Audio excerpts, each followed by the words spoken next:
Imagine करो तुम अपने दोस्तों के साथ एक एडवेंचर ट्रिप पर निकले हो। सामने है हजारों फीट ऊंची खतरनाक पहाड़ी, नीचे मौत जैसी गहरी खाई और वापस लौटने का कोई रास्ता नहीं। पर असली डर तो तब शुरू हुआ जब इस सुनसान पहाड़ पर उन्हें एहसास हुआ कि कोई उनका पीछा कर रहा है। एक ऐसा शिकारी जो इस खतरनाक चट्टानों को अपना खेल का मैदान मानता है। और अब इन दोस्तों की जिंदगी सिर्फ एक गलत कदम की दूरी पर है। तो आखिर इस पहाड़ पर कौन था और क्या इनमें से कोई नहीं लौट पाया? आज हम जानेंगे फ्रांस की बेहद टेंशन से भरी सर्वाइवल थ्रिलर फिल्म हाई लेन की पूरी कहानी को। मूवी की शुरुआत होती है 5 दोस्तों के एक ग्रुप को दिखाते हुए। फ्रेड, उसकी गर्लफ्रेंड कैरिन और उनके दोस्त क्लोई, ग्यूलम और लुइक एक एडवेंचर ट्रिप के लिए क्रोशिया आए थे, माउंटेन क्लाइंबिंग और हाइकिंग करने। क्लोई एक नर्स है जो एक छोटे पेशेंट की मौत के कारण काफी गिल्ट में थी। दूसरी तरफ ग्यूलम को क्लोई पसंद है, लेकिन क्लोई का बॉयफ्रेंड लुइक है जिसे ग्रुप के ज्यादा लोग पसंद नहीं करते।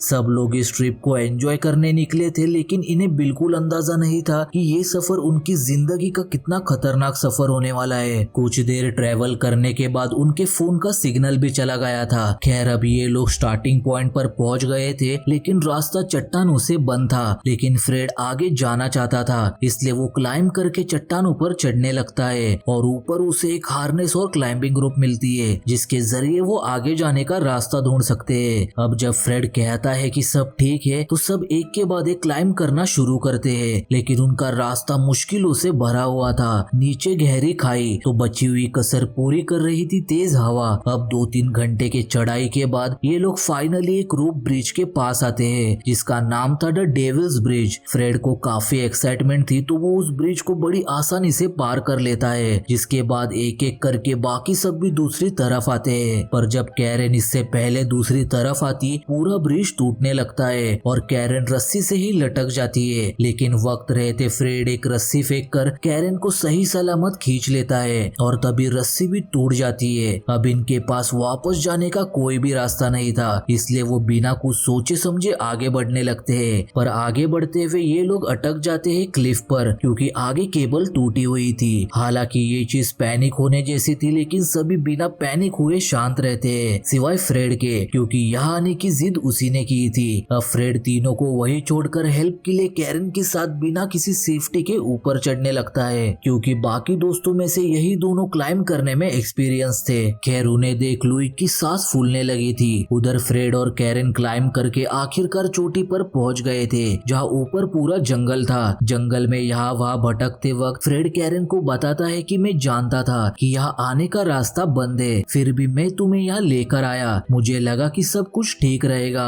पर इनके साथ कुछ भी ठीक नहीं हो रहा था, क्योंकि ज्यादा पैनिक होने के कारण वहाँ लुइक का हुक निकल गया था और वो बीच हवा में ही लटक जाता है। दूसरी तरफ फ्रेड का पैर भी एक बियर ट्रैप में फंस गया था। कैरेन फ्रेड को बियर ट्रैप से निकालने की पूरी कोशिश करती है, लेकिन वो नाकामयाब होती है। वही लुइक के लटकने से बाकियों को भी जान का खतरा था, क्योंकि उनके हुक भी निकल सकते हैं और इसके लिए ज्यादा वक्त भी नहीं लगता। जल्दी लुइक के साथ ग्यूलम भी हवा में ही लटक गया था और अब जल्द ही क्लोई की भी बारी थी। उधर फ्रेड कैरेन को रस्सी देकर अपने बाकी दोस्तों के पास भेज देता है ताकि वो उन्हें ऊपर लेकर आ जाए और सब मिलकर फ्रेड को इस बियर ट्रैप से निकाले। मीनवाइल लुइक वहाँ पैनिक करना बंद नहीं कर रहा था, जिसे देख क्लोई भी घबराने लगी थी। तभी ऊपर से कैरेन रस्सी फेंकती है, जिसकी मदद से तीनों बिल्कुल सही सलामत ऊपर आ जाते हैं। वहाँ फ्रेड लाचारी में मदद की आस लगाए चुपचाप बैठा हुआ था, तभी उसे कोई खींचकर अपने साथ ले जाता है। अब जब फ्रेड के बाकी दोस्त उसे बचाने आते हैं तो फ्रेड वहाँ से गायब था। वहाँ था तो सिर्फ वो बियर ट्रैप। इन्हें अब सवाल आ गया था कि जब दोनों की कोशिश करने के बावजूद ट्रैप नहीं खुला तो फ्रेड इस ट्रैप से अकेले कैसे निकल गया। यहाँ जल्द से जल्द इन्हें फ्रेड को ढूंढना होगा,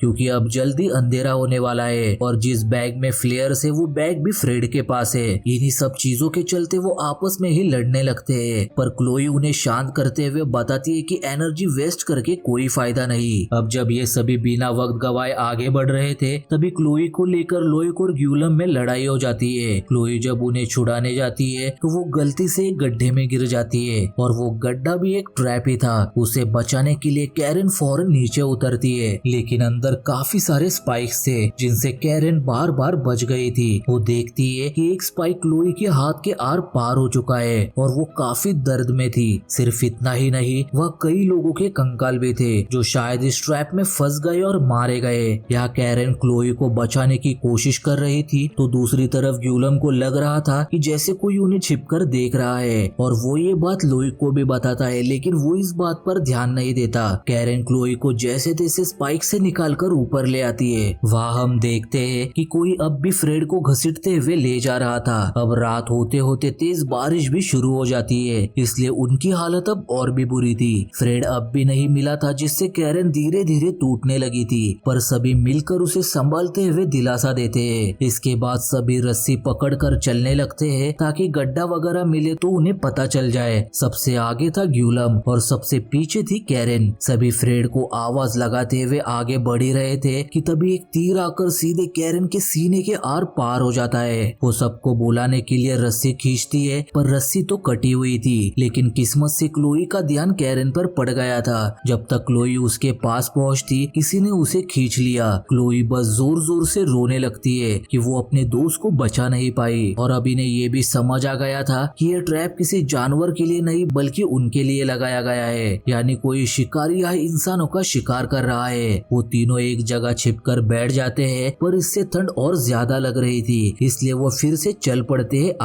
आगे बढ़ते हुए जंगल के बीचों बीच उनकी नजर पड़ती है एक घर पर। वो चुपचाप उस घर के अंदर दाखिल होते हैं और अंदर उन्हें मिलता है बिना कपड़ों का फ्रेड। उसे इस हालत में देख क्लोई बहुत सेम चुकी थी। तभी फ्रेड जाग जाता है, जो दर्द में तड़प रहा था, लेकिन जल्दी वो भी अपना वही दम तोड़ देता है। अब क्लोई टेंशन में गले लगी ग्यूलम के और कहीं ना कहीं ये बात लुई को तकलीफ दे रही थी। लुई फ्रेड की लाश को एक शीट से कवर कर देता है तो ग्यूलम पूरे घर का मुआयना कर रहा था। तभी उसे बेसमेंट के अंदर जाने का रास्ता मिलता है। वो जब अंदर आता है तो उसकी रूह कांप जाती है, क्योंकि वहाँ थे मरे हुए जानवर, कई सारे ट्रैप्स और साथ ही बहुत से इंसानों के कटे हुए सर, और दीवार पर लिखा था एंटोन। हो सकता है इस शिकारी का नाम एंटोन हो। खैर अब ग्यूलम को फ्रेड की वो बैग मिल जाती है जिसमें फ्लेयर्स थे। वो बैग लेकर जब ऊपर आ ही रहा था कि लुई उससे बैग छीनकर ढकेल देता है वापस नीचे, जिससे ग्यूलम हो जाता है बेहोश। लुई ग्यूलम को वही बंद करके क्लोई को जबरदस्ती अपने साथ चलने के लिए कहता है, ये कहकर कि ग्यूलम हमें छोड़कर चला गया। क्लोई वहाँ से जाना तो नहीं चाहती थी, पर तभी वहाँ आ गया एंटोन कैरन की लाश को लेकर। वो क्लोई पर हमला करके उस पर कैरन की लाश फेंक देता है और फिर से हमला करता है लुइक पर, लेकिन क्लोई बीच में आ जाती है। वो एंटोन पर भारी पड़ रही थी, लेकिन उसे लुइक की मदद की जरूरत थी। लुइक बिना अपनी गर्लफ्रेंड की मदद किए फ्लेयर जलाकर वहाँ से भाग निकलता है। वहाँ एंटोन ने ग्यूलम और क्लोई को बेसमेंट में बंद कर दिया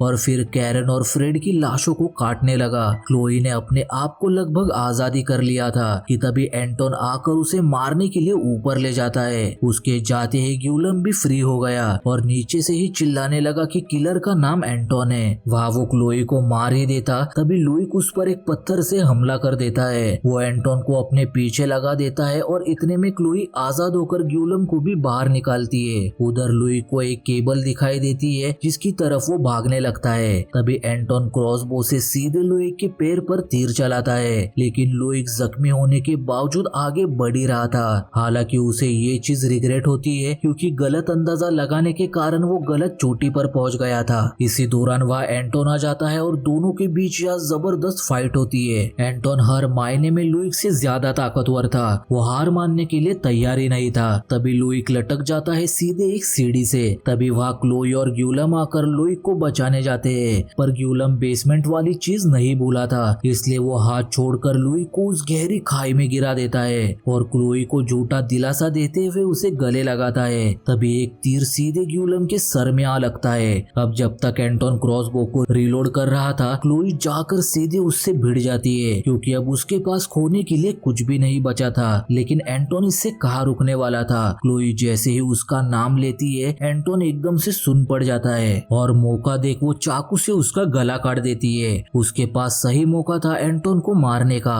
लेकिन अपने पास्ट को याद करके वो ऐसा नहीं करती। वो एंटोन को तड़पता छोड़कर केबल से वहाँ से निकलने लगती है, लेकिन एंटोन अब भी जिंदा था। वो उस चाकू से केबल को काट देता है और क्लोई भी नीचे गिरकर मारी जाती है। आगे हम देखते हैं कि इन्वेस्टिगेशन के दौरान सिर्फ लुई की ही बॉडी बरामद हुई, बाकियों की लाशें अब भी मिसिंग है और 5 साल की उम्र में एक एंटोन नाम का बच्चा किडनैप हुआ था, वो भी आज तक नहीं मिला। साथ ही हमें ये भी पता चलता चलता है कि आज तक उस इलाके में 3270 लोग गायब हो चुके हैं और इसी के साथ ये फिल्म यहीं पर एंड हो जाती है। तो दोस्तों इस कहानी का सबसे डरावना हिस्सा पहाड़ों की ऊंचाई नहीं था, बल्कि ये एहसास था कि कहीं कहीं दुनिया में ऐसी जगहें भी है जहां मदद के लिए आपकी चीखें सुनने वाला कोई भी नहीं होता। और शायद यही वजह है कि इस फिल्म का डर स्क्रीन खत्म होने के बाद भी दिमाग से नहीं निकलता, क्योंकि फिल्म में दिखाया गया शिकारी काल्पनिक नहीं है, असली दुनिया में भी ऐसे दरिंदे एग्जिस्ट करते हैं। फिलहाल ये कहानी यहीं पर एंड होती है। अगर ये वीडियो आपको पसंद आई हो तो वीडियो को लाइक और चैनल को सब्सक्राइब जरूर करें, क्योंकि अगली कहानी में शायद आपका सामना इससे भी खौफनाक शिकारी से हो। Thanks for watching, bye.